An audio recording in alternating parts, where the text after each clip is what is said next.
নমস্কার, সুচন্দা রান্নাঘরে সবাইকে স্বাগত জানিয়ে আজকে রেসিপি শুরু করছি। আজকে রান্না হবে পিঠা। আর শীতকাল পিঠা হবে না তাই কি কখনো হয়? তো আপনারা পুরো ভিডিওটা স্কিপ না করে দেখতে থাকবেন, আশা করি আপনাদের ভালো লাগবে। দুধ জাল হচ্ছে, এখানে আমরা 3 কেজি দুধ নিয়েছি। আর বাকি কি কি জিনিস আমরা ব্যবহার করব আপনারা পুরো ভিডিওটা দেখতে থাকুন, আশা করি আপনাদের ভালো লাগবে। দুধগুলো জাল হয়ে এসেছে, এবার দিয়ে দিব কয়েকটি তেজপাতা। তেজপাতা দিলে একটা ফ্লেভার ভালো আসবে। এবার দিয়ে দিব কয়েকটি সাদা এলাচ।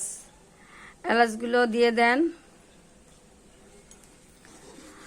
এখন দুধটা ভালো করে জাল করে নিতে হবে। এই পিঠার জন্য লাগছে চাল। এখানে আমরা চিনি আতপ চালটা গুঁড়ো করে নিয়েছি।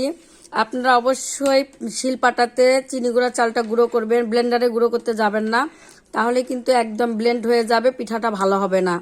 আর দেখতেই পাচ্ছেন চালটা খুব সুন্দর, একদম ছোট ছোট খুদের চালের মতো হয়েছে। চালটা আস্তে আস্তে দিতে হবে, কেননা একবারে দিলে দলা বেঁধে যাবে।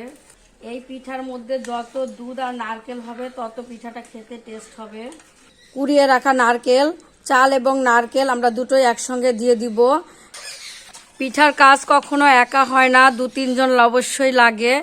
আপনারা তো বাড়িতে পিঠা বানান, অবশ্যই জানেন যে 2 থেকে 3 জন পিঠা বানাতে লাগে। একার পক্ষে পিঠা করা কখনো সম্ভব হয় না। আর যিনি ক্যামেরা করে তার জন্য ক্যামেরা ধরারও একজন লোক লাগে। তো যাই হোক, আমরা শাশুড়ি এবং বৌমা মিলে পিঠা তৈরি করতেছি। আপনারা অবশ্যই দেখেন, আপনাদের ভিডিওটা ভালো লাগবে। পিঠাটা হয়ে এসেছে, এখন গুড়গুলো দিয়ে দিব। আমাদের পিঠাটা হয়ে এসেছে, আর 5 মিনিটের মতো হবে। তারপরেই মনে করেন যে আমি আপনাদেরকে পিঠাটা দেখাবো দেখতে কেমন হয়েছে। পিঠাটা হয়ে এসেছে, আর আমি এইদিকে এই যে প্লেটের মধ্যে সরিষার তেল দিয়ে নিয়েছি। এই প্লেটের মধ্যে পিঠাগুলো ঢেলে দিব। পিঠাটা হয়ে গেছে, এখন পিঠাটা নামিয়ে দেওয়া হচ্ছে। প্লেটগুলো সাজানো আছে, এখন প্লেটের মধ্যে পিঠাগুলো ঢেলে দিব। এটা ধরেন দেখি।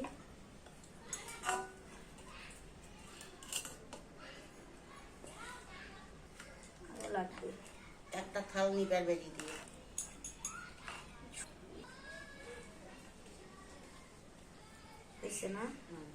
এগুলো এভাবে প্লেটে ঢেলে নিয়েছি, এরপর কেটে দেখাবো কেমন হয়েছে। এই যে চাকু নিয়েছি, এবার চাকু দিয়ে পিঠাগুলো পিস পিস করে কেটে নিব।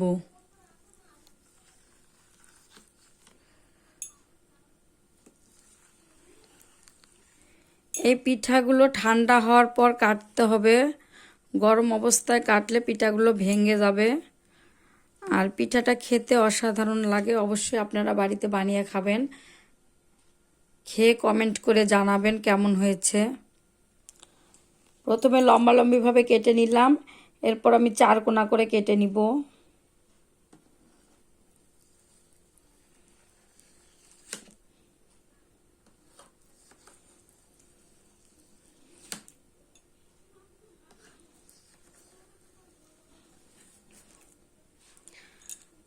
এভাবে প্রতিটা থালের পিঠা আমি একইভাবে কেটে নিব।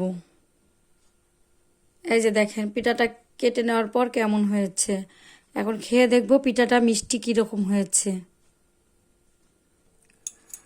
আজকের পিঠা রেসিপিটা আপনাদের কাছে কেমন লেগেছে অবশ্যই কমেন্ট করে জানাবেন।